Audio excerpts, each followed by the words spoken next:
Hi, this is Laylee with In Vivo Leadership Strategies, and this is Integrity Over Scale podcast.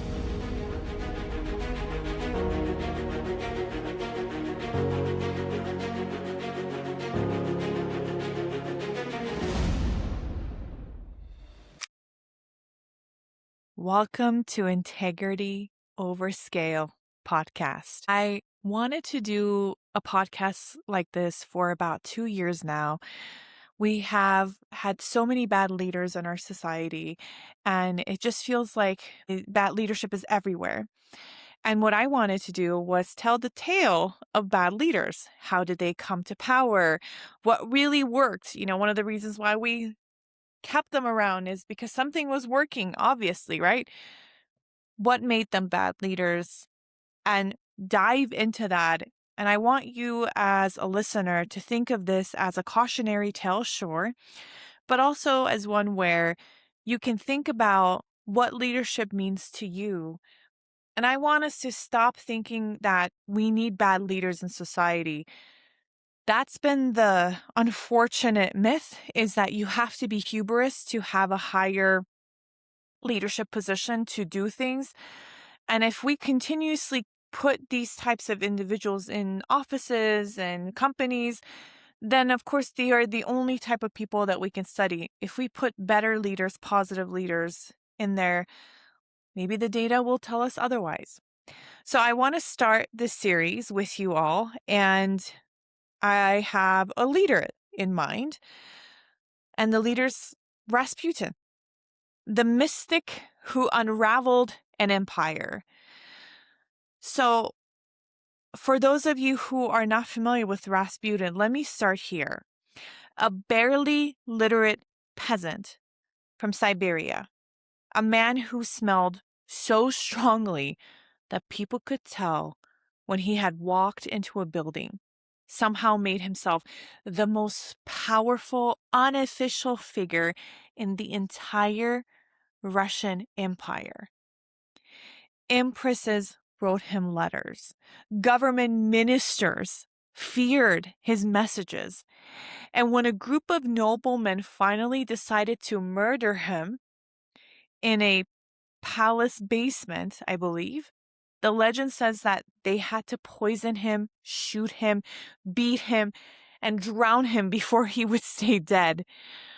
His story of death is quite phenomenal. If you haven't, we'll explore it just a little bit. Less than 3 months after he died, the dynasty he had completely helped to unravel was gone forever. 300 years of Romanov rule, the greatest autocracy on earth, collapsed. So this is the story of Rasputin, and it's not really a story about a mystic. It's a story about what happens to powerful people when they become isolated. They are frightened and desperate that their judgment to someone who has absolutely no business holding it. So stay with me, because the warning in this podcast is more modern in terms of lessons than you think it is. So let me start with who he actually was. Let's start with the story of Rasputin. So Grigory Euphemovich Rasputin was born around 1869 in a remote village in Siberia. And I want you to really sit with how unlikely this story is, because the unlikeliness is the whole point. This was a peasant. He had almost no formal education. By most accounts, he actually remained illiterate well into his adulthood. So learning to read and write really came later on in his life.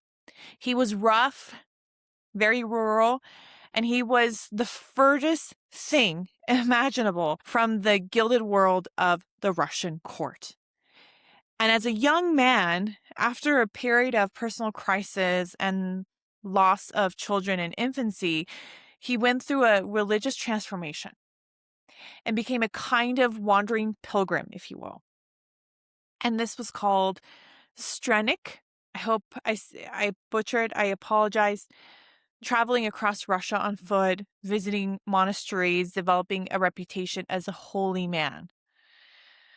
Someone with a special spiritual gift. Now, here is something really important. And the most recent scholarship insists on it. Rasputin wasn't a simple con artist who faked his faith from the start. So, historian Antony Beaver, in a 2026 biography of Rasputin, shared that the downfall of the Romanovs paints a genuinely complicated man. So, someone who held real religious feeling and rampant lust at the same time, and sincere spiritual zeal and cynical opportunism side by side. It was in the same body. And the contradiction matters because the most dangerous things that leaders are rarely known for are cartoon villains. They are usually a tangle of mixed, if you will, of genuine and self-serving. And that mix is exactly what makes them so hard to see clearly, and it's so hard to stop it to a point where it becomes that wreckage. And then there was this charisma. Everyone who met Rasputin remarked on it. He had this intense, pale, almost hypnotic eyes and a way of giving a person his complete electrifying attention. So people felt seen by him. They felt that he could look straight into their soul and tell them that they mostly were this, and whatever they wanted to hear and needed to hear, he would deliver it to them. Some found him repulsive too. Many found him magnetic too. Almost nobody found him to be forgettable, and that the ability to make people feel chosen, understood, is going to be the engine of this entire story. He rises to power. So how does this happen? Well, Rasputin arrived in imperial capital in St. Petersburg around 1903 to 1905, and the timing couldn't have been more perfect for a man like Rasputin. The Russian aristocracy at that moment was absolutely consumed by a fashion for mysticism, spiritualism, seances, occult, holy man, faith healers. You get the idea. The most powerful people in the country were bored. They were anxious about the future and hungry about spiritual meaning behind why are we here? What are we doing? And into that hunger walked this real, live Siberian holy man with burning eyes and the smell of the authentic peasant. He was really what he was to them was this exotic, thrilling person. He penetrated the court through a network of well-connected noble women who were captivated by him and who passed him upwards, salon by salon, towards the very top. So by the salons, what I mean is salons were not what made him untouchable. What made him untouchable was a little boy. And I'm talking about the Romanovs now. The Tsarina Alexandra, wife of Tsar Nicholas II, had finally, after 4 daughters, given birth in 1904 to an heir, a son, Alexei. And Alexei had hemophilia. It's a genetic disorder that meant that the smallest injury could trigger agonizing and uncontrollable, potentially fatal bleeding. Picture being a mom of this future emperor of Russia and knowing that your child, the heir to 300 years of dynasty, can die from a bruise. And that the court doctors, the finest medicines in the world, could do almost nothing. That is a particular kind of terror, and it had no outlet because the boy's condition was a state secret. Alexandra was carrying the heaviest fear that a parent could carry in that moment, and it was almost entirely alone. And then Rasputin appeared at the bedside, and the bleeding would ease. It seemed to ease, at the very least. Now, we can talk about why, kind of. He likely calmed Alexei, and the calmer child has lower blood pressure and bleeds less. He may have discouraged the doctors from giving aspirin, which we now know thins the blood and would have made things even worse. And there was a sheer power of suggestion and faith and a frightened mother's hope. But here's what matters for our story today. The mechanism doesn't matter to Alexandra. What mattered to her was that this man, and only this man, could save her son. So from that point, in her mind, Rasputin was not a manipulator. He was a living saint that was sent by God and her family's direct line to heaven. And you can't argue someone out of a belief like that, because to attack Rasputin to her was to attack the one thing that was keeping her child alive. And the Tsar, Nicholas II, was, by historical accounts, a weak and indecisive ruler. A kind family man completely by all evidence, but fatally unsuited to absolute power, and also inclined to defer to his wife on anything she felt strongly about. And Alexandra felt about Rasputin more strongly than she felt about almost anything on earth, because again, Rasputin saved her son. So Rasputin stayed year after year and through scandal after scandal, because the two most powerful people in the empire had personal reasons to protect him. That had nothing to do with whether he was good for Russia. And I want you to notice that the warnings were there from the beginning. This wasn't a case of danger no one could see, right? Police reports documented his drunkenness, his womanizing. Members of clergy who had championed him turned against him and denounced him as a fraud and a danger. So senior officials had raised the alarms. There was even an attempt on his life back in 1914 when a woman stabbed him in his home village and very nearly killed him.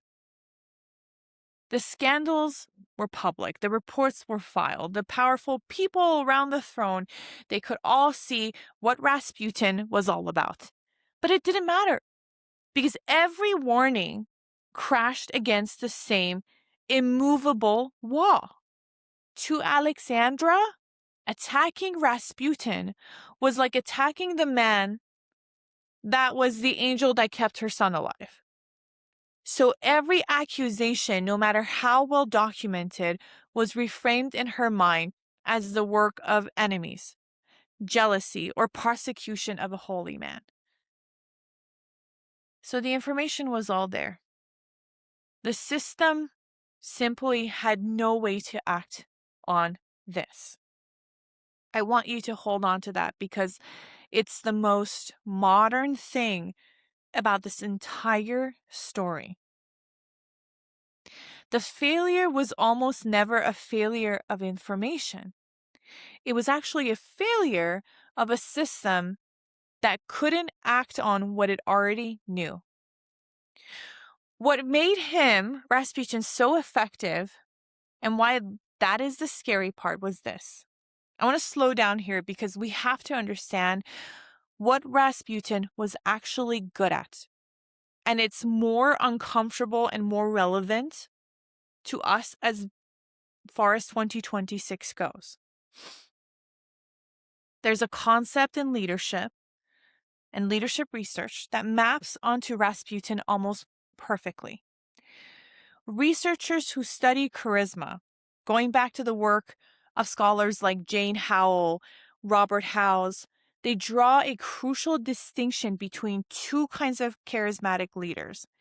There's a socialized charismatic who uses their gift to empower other people and serve a collective good.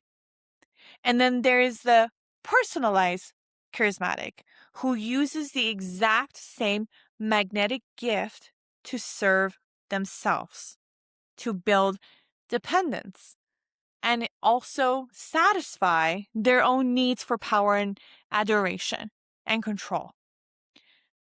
Same charisma, completely opposite in terms of purposes. And the tragedy is that from the outside, when you and I look at it, in the early days, they can be very hard to tell apart because both of them make you feel amazing. Both of them make you feel seen. Rasputin was a master of the personalized kind. His genius was emotional intimacy. He could create very quickly this feeling that he understood you completely, that there was a sacred private bond between you two, and that no one else could ever touch it. And he paired that intimacy with an aura of total, unshakable divine certainty. So in a court that was drowned in anxiety, here's a man who never seemed to doubt, who spoke as though he completely had a direct line to God. And it was God's plan. So to a terrified, isolated woman, that combination, I see you completely, and I'm absolutely certain, wasn't a manipulation. It was like oxygen to her. And that's a lesson I never want you to forget about this episode. The most dangerous influence rarely feels like manipulation to the person being influenced. It feels like being finally deeply understood. It feels like a relief. So when I work with leaders and we talk about the people who have outsized sway over them, I'm never just asking, is this person competent? I am asking, why does it feel so good to listen to them? And what need in me are they meeting? Because the need is the doorway. And that is the doorway that's used every single time. Now, you can argue that a manipulative holy man, Rasputin, at court, is a scandal, but not a catastrophe. So how did this man become a catastrophe? This is where we see the bad leadership and the turn of events. Rasputin never held an official position. Wow. Not one. He was not a minister, not a general, not an advisor with a title, but from roughly 1915 and onward, he wielded this extraordinary informal power over the actual government of Russia. Now, as someone who's sitting on the outside, I am super impressed. I have credentials up the wazoo, and sometimes I feel like people can't hear me. And here's this man with a completely poor background walking into this situation, and look at the influence that he had. The way it worked was a chain. Rasputin would make a recommendation, often about who should be appointed or dismissed from a high office. He would pass it to Alexandra, who trusted him as the voice of God, and then Alexandra would press it on Nicholas, who deferred to her. So a Siberian peasant with no office and no qualification was, in effect, helping to staff the government of a nation that was at war. And the timing here, again, is everything, because it intersects with one of the worst leadership decisions of the entire era. So in 1915, during the First World War, with the Russian army suffering terrible defeats, Tsar Nicholas made this catastrophic choice to personally take command of the armed forces and then leave the capital for military headquarters at the front. Think about what that did. First, it attached his personal prestige directly to every single military failure from then on. And when the army lost, the Tsar lost personally. Second, it left the entire domestic government of the empire effectively in the hands of Alexandra, which meant functionally in the hands of the man whispering in Alexandra's ear. And the results were genuinely devastating. Competent ministers, they were dismissed, replaced sometimes within weeks based on whether they had pleased or offended Rasputin's circle. The turnover became so absurd and so rapid that it earned its own mocking name at the time. They called it the ministerial leapfrog. In the space of a couple of years, Russia churned through interior minister, war minister, prime minister, and a pace that made coherent governance impossible. You can't run a country, let alone a country fighting for its life in a war, world war, when the people running the ministries are swapped left and right like cards because the moods and the grudges of an informal favorite says so. The government didn't just become bad, it became functionally ungovernable. And here's what I want you to think about as we continue on this story in a leadership way. Rasputin didn't destroy Russia by seizing power. He destroyed it by corrupting the people who already held it. He never stormed a palace. He never commanded an army. He actually just got close enough to the real decision makers, met their deepest emotional needs, and then slowly hollowed out their judgment from the inside until the institution they were supposed to be running fell apart around them. That is a kind of damage that doesn't require a title. It only requires access and dependence. And that should make every leader listening sit up, because access and dependence are everywhere. Now, I want to complicate the story even more, because the best leadership lesson that lives is the complication. And because I promise you a well-researched episode, not a fairy tale. And the recent serious scholarship pushes back hard on a lot of that. So Douglas Smith, he wrote the 2016 biography of Rasputin, and Faith, Power, and Twilight of Romanovs is considered a definitive scholarly account in English. Spent an enormous amount of separating the documented facts from centuries of myth, and then Antony Beaver, in his new 2026 book, went even further and made a genuinely proactive argument that I think is going to be very interesting for this whole episode. Beaver argues that a huge amount of damage Rasputin caused wasn't done by what he actually did. It was actually done by people, what people believed he did. The rumors, the wild stories that he was sexually involved with the Empress and even her daughters, and appeared to have been completely untrue. The conspiracy theories that he was a German agent steering Russia to defeat. And his point is that those rumors, if they were true, if they were not true, did real historical work. They destroyed the credibility of the monarchy in the eyes of the public and the army. So by the time the revolution came, the throne had been so discredited by the swirl of Rasputin rumors that, as Beaver shares, almost no one was willing to lift a sword to defend the Tsar.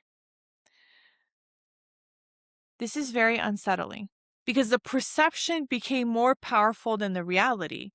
Whether he was a monster or merely a deeply flawed man, and an opportunistic man, as we have learned historically speaking, the fact that everyone believed the worst and acted on that belief.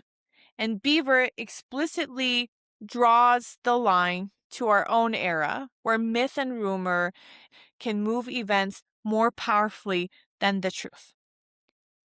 That is the warning underneath the warning of this story. So as a leader, you're not only responsible for what's true about your leadership, you're also operating inside what people believe is true. And when an organization loses control of that perception, when the story about the leadership curdles, the institution can collapse even if the literal facts are more innocent than the legend. And I promised you to talk about the famous death. So the legend says the assassins, a group of nobles that were led by Prince Felix Yusupov, I apologize if I'm mispronouncing words, fed him poison cakes and wine that did nothing, and then shot him, and then kept reviving, and then had to shoot him again, and finally drown him in an icy river. It's an unforgettable story. It's also, according to actual autopsy and careful historians, a large myth. So the autopsy found gunshot wounds, including a fatal shot to the head, and little evidence for the poison or the dramatic resurrection or the drowning. The legend of the man who would not die was in large part manufactured afterward, much of it by Yusupov himself, who had every reason to make his own deeds sound heroic and supernatural. So the myth-making didn't stop when his heart did. And that is almost too perfect for a symbol for the entire phenomenon. So, okay, we have the story. We have what historians have said. Let's do the part that makes this leadership episode more of a leadership episode and not just a history lecture for you. Let's give this a precise vocabulary, because naming a pattern is the first step in defending against it. The leadership scholar by the name of Barbara Kellerman, of Harvard's Kennedy School, wrote a landmark book in 2004, simply called Bad Leadership: What It Is, How It Happens, and Why It Matters. And one of the most useful things she did was insist that bad leadership is not just one thing. We tend to lump it all together. But Kellerman laid out 7 distinct types, and they're worth knowing. So briefly, she names the incompetent leader who lacks the skills or will to act effectively. There's the rigid leader who is unyielding and can't adapt. There's the intemperate leader who lacks self-control. The callous leader who is uncaring towards the needs of others. And then the corrupt leader who lies, cheats, and steals and puts their self-interest ahead of the common good. We have the insular leader who disregards the welfare of anyone outside of their own small circle. And then finally, we have what we know very well in our society called evil leader, who uses power to inflict real harm. Now, where does Rasputin sit in here? I want to talk about that, because I would put him most cleanly in the corrupt category, and the fit, it feels precise. So we'll go with corrupt. Kellerman's corrupt leader places personal gain ahead of the public interest.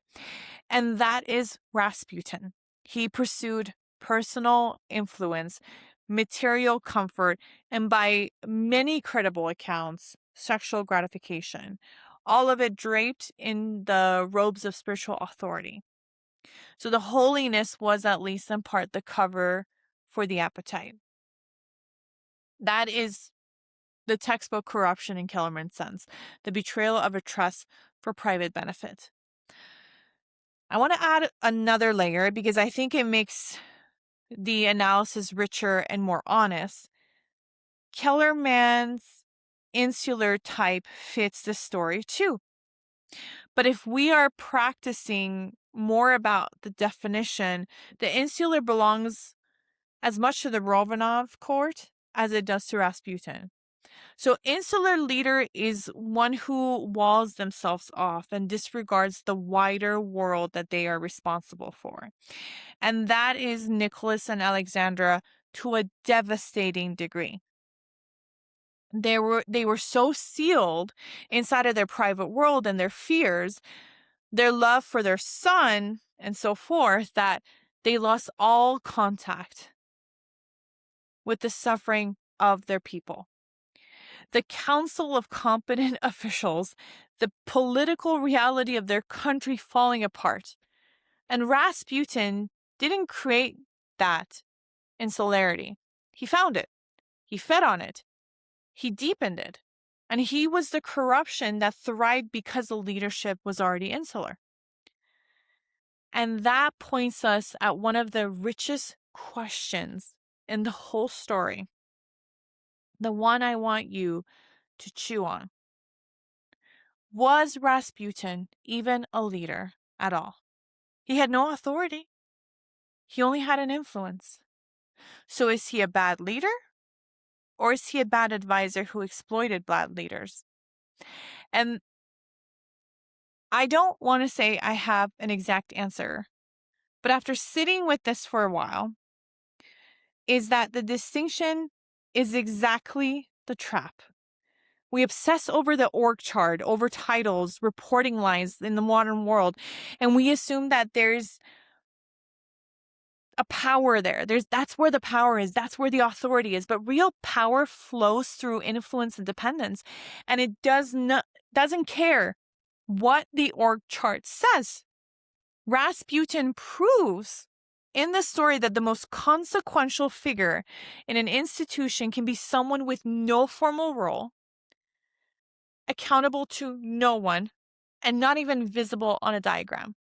If your model of leadership in your mind and the definition that you have only looks at people with titles, you will never see the Rasputin in the room until it is completely too late. And why didn't anybody stop him? That is the question that haunts this entire story, and it will haunt all the future stories that we talk about in this podcast. It's the most useful part for the two of us. The court was full of intelligent, powerful, and well-connected people. Sure, many of them could see exactly what was happening. So why did it take years and finally a murder before anyone effectively acted? Well, the answer is a masterclass in how destructive influences survive, and research here is excellent. Maybe.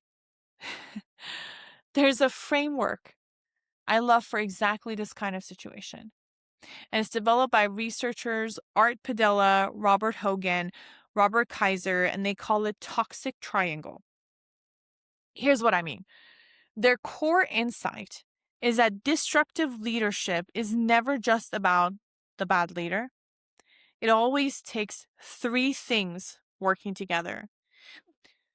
One is a destructive or flawed leader. So that's one. Two, susceptible followers. Okay. And three, a conducive environment. So take away any one of the three, and the whole thing usually fails. Rasputin is a very good illustration of all three locking into place at once. Let's start with the susceptible followers, because Padilla and his colleagues really made a sharp distinction here. Some followers go along out of fear and self-interest, and they call those conformers. And some go along because the leader's vision genuinely meets their needs and they actively promote him. Those are the colluders. Alexandra was the ultimate colluder. Rasputin was not exploiting a weakness in a wicked person. He was meeting this desperate, sympathetic, entirely human need of a mother that wanted to save her child. That's what made this entire story unstoppable and brought his defense every time. The most loyal protectors of a destructive figure are very much and often not bad, terrible human beings. They're people whose deepest needs are there, and they figure that this leader is going to meet it. And that's precisely why appeals to evidence bounce off of them. You're not arguing with logic at that point with them. You're arguing with their hope, with their faith. Then there's a conducive environment. This is the third leg of the triangle. So think about Imperial Russia. They couldn't have been more conducive if it had been designed in a lab. You had an absolute autocracy with essentially no checks and balances, no real accountability, no mechanism for the system to correct a bad call at the top. You had the instability and existential threat of a catastrophic world war.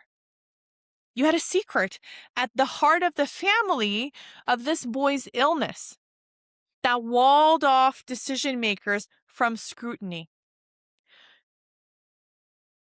Destructive influence flourishes in exactly these conditions: instability, perceived threat, absence of the checks and balances, where there are no guardrails and the personalities at the top become everything. And the personalities at the very top had handed their judgment to a mystic. Don't you like if for those listeners who are not seeing my hand, I'm doing a little mystic hand. And then let's go layer it on top of all of this. And layered on top of all of it, classic groupthink. The phenomenon that psychologist Irving Janis named and studied. It's a tight, insulated, high-pressure inner circle, fiercely loyal, deeply distrustful of outsiders, that closes ranks and treats any challenge to Rasputin as an attack on the family itself. So in that kind of sealed group, the people who could see the truth either stayed silent to keep their access or got pushed out for speaking up, which only made the bubble even more sealed. So the warnings wouldn't come in. The system had no way to hear the very people trying to save it. Now, I don't want to leave you with this impression that nobody spoke up, because some people did. And what happened to them, it's really its own lesson. So in 1916, the desperation had reached the floor of Duma, which is a Russian parliament. And in a speech that became famous across the country, the politician Pavel Milyukov listed the government's catastrophic failures one after another. And then after each one, he asked a single devastating question: is this stupidity or is this treason? He was pointing straight at the circle around the throne, straight at Rasputin, the influence in public, and naming it. And around the same time, right-wing politician named Vladimir Purishkevich was a monarchist who loved the throne and was horrified by what he saw destroying it. He stood up, denounced the whole run dynamic in a blistering speech. And here's the dark irony. He was so convinced that words would not work that he went and joined the conspiracy to murder Rasputin with his own hands. Think about what that tells you. The honest voices existed, but the only avenues left for them were speech that the throne ignored and a murder that solved nothing. That is what happens in a leadership system with no legitimate channel for dissent. Truth-telling gets pushed all the way to the extremes, to public denunciation, and then finally to violence, because the normal, healthy way that you and I can solve things for anybody is completely misled, and I don't feel heard, and it's completely broken down. And that's the bridge to your world, isn't it?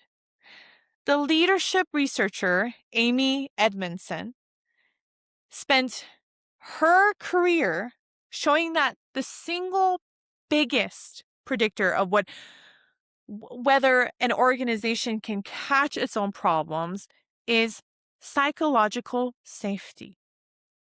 It's when people believe they can raise a hard truth without being punished for it.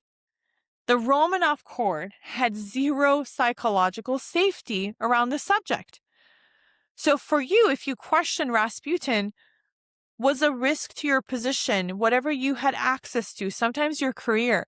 So the people who knew what the risk was, they went quiet. If the only people willing to tell the truth in your organizations are the ones that are willing to torch their careers to do it, don't have a courage problem. You have a system problem. And you are closer to the Romanov court than you think. I want to bring this more into our world because I didn't choose Rasputin because the story is wild, although it's very wild. And some of it is like, is it true? Is it not true? So I just wanted it to really sink in with some of the wording that we hear in today's world. I chose him because the pattern that I see today follows this almost everywhere. And most of us have a Rasputin somewhere in our orbit. And they could be wearing a much better suit and maybe smelling a little bit better. Maybe they're using cologne. But I want you to think about an organization that you know. The unaccountable advisor who has the founder's ear and somehow shapes every major decision while they hold no formal responsibility and they probably are not in any org chart. Hey, the consultant who maybe stepped into your world, I know I'm a consultant, so I kind of hate that I use that as an example, but they become so personally indispensable to an anxious executive that no one can question them anymore, because the question that you have in why is this consultant here and it's not the right person is to question the leader who trusts them in the first place. The charismatic guru figure a frightened company brings in during a crisis, and they offer total certainty when everyone else is offering hard trade-offs. This is a person who slowly becomes the real power behind the throne. So the influential voice in a leader's ear, the friend, the whisperer, the person with a private access to the leaders, they can steer the outcome and it can affect thousands of people while answering to no one. These are our Rasputins. And it's not because they're mystics, but it's because they hold real power through dependence. If there's a word you walk out of today in this episode, is dependence. It's access. It's no accountability that's attached. And the conditions that let them flourish are the same three legs of toxic triangle we just talked about every single time. A leader who's frightened, who's isolated, who is desperate, that's your susceptible follower. If you have an environment that's under threat with weak guardrails and no real check and balance power that's on top, that's your conducive environment. And a person who's charismatic and very certain, who meets the leader's emotional needs so well that the loyalty overrides judgment, feedback. When you see all these three, you're not just looking at a personality quirk of someone. So-and-so, that's just how they are.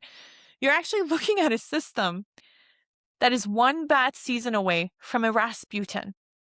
Yeah, I just made that Rasputin from a Rasputin. So, what do you actually do with this? A few things, and I want to make sure that I'm practical because my company's in vivo leadership strategies where behavior, right? We want action. So first, build the guardrail before you need them. The single greatest protection against destructive informal influence is a culture where decisions face real scrutiny. People are accountable, where people are safe, where no one, titled or not, is beyond a hard question. So think about that. Second, watch the dependence. There's that word I love again, including your own. The most honest question you as a leader can ask is there anyone in my orbit I have made myself unable to question, and why? If the honest answer is that challenging them feels disloyal or unthinkable, that's not a sign of how trustworthy they are. That's your warning light. And third, pay attention to perception and not just the truth. So remember, Anthony Beevor, the story people believe about your leadership can sink you even when the facts are kinder than the legend. Silence, secrecy, let the rumors win. I'm not saying some of it was false or truth. I'm saying the perceptions were there in the story. Transparency is a defense. It's not a virtue, according to the story.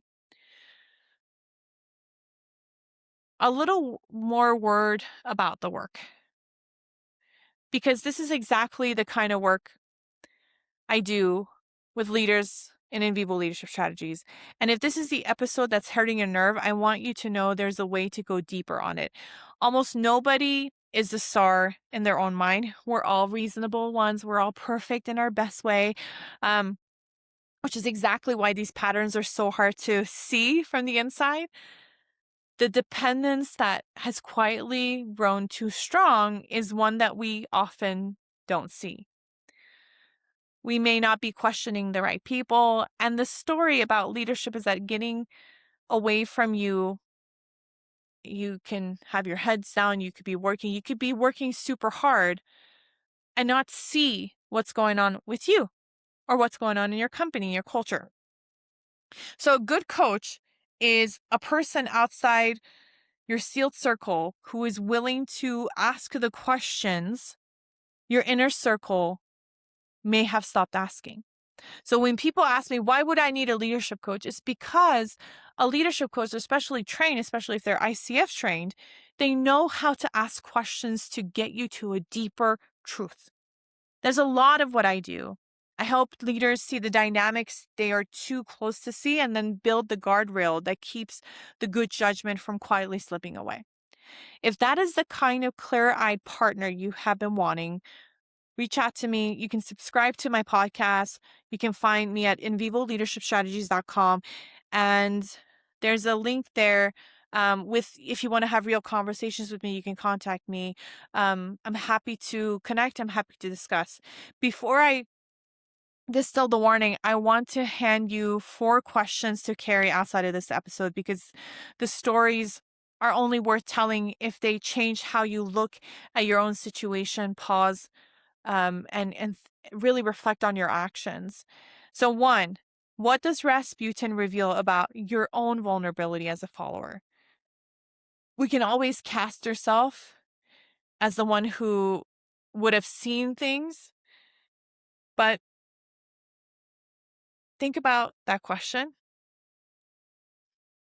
2, why did intelligent, powerful people fail to stop this? And where is that same dynamic in your organization? You already know the answer that I gave about Rasputin, but think about your own organization. 3, is a troubling figure in your orbit a bad leader or a bad advisor exploiting weak leadership? This is a very important question to understand where the source of truth is coming from and where is the source of perception. And then 4, what modern parallel are you living inside right now? Think about that.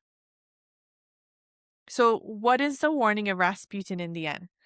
Let me gather all of this up because it's been a long podcast. The first warning is that most dangerous influences don't feel like manipulation, it feels like you're understood. The second warning is that power doesn't live in the org chart. So, most consequential figures in an institution, they can be someone with no title, no accountability at certain times. And then third, warning is that destructive influence always takes three things, not one: a flawed figure, susceptible follower, and a conducive environment. Usually can't change the charismatic personality, but you can absolutely work on the other two. Fourth warning, the one from Anthony Beaver that I cannot stop thinking about, is the perception part. That the perception can become more powerful than the truth. The legend can do the damage that the man could never do, which means leading well is not only doing it right, but it's also not losing control over the story, because an institution can collapse under a myth. So thank you for joining me for the very first warning tale of a bad leader. If you found this valuable, again, share it with someone, follow the podcast, subscribe, whichever platform you're using. And we have a weekly episode that I offer here as well. If you ever want to go deeper, follow me and find me at invivoleadershipstrategies.com. Until next time, live your life in vivo.